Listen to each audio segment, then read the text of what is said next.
Masing buharu-haru nung nyo bukhatang ruru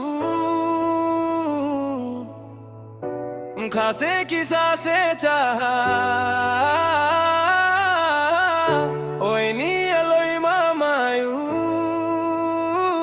Bom kha bay nung nyo angalam khase kham naya angali bom ay abu nung nyug nang ni bom koi rau ko nung no magsay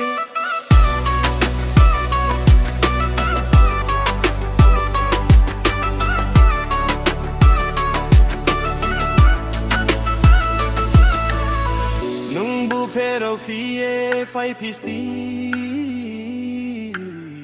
Ang bunay sau yenun nyola sau anu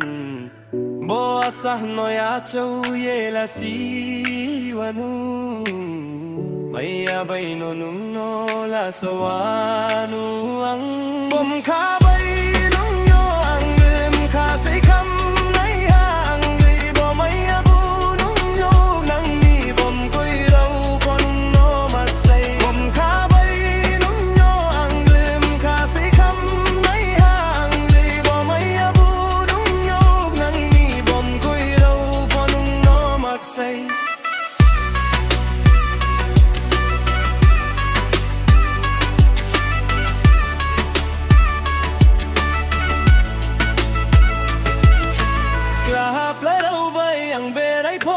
Nini korang na kenai chomo ang nunyo buang nu pijaya ba mutoy raw se kiray pisiyo ang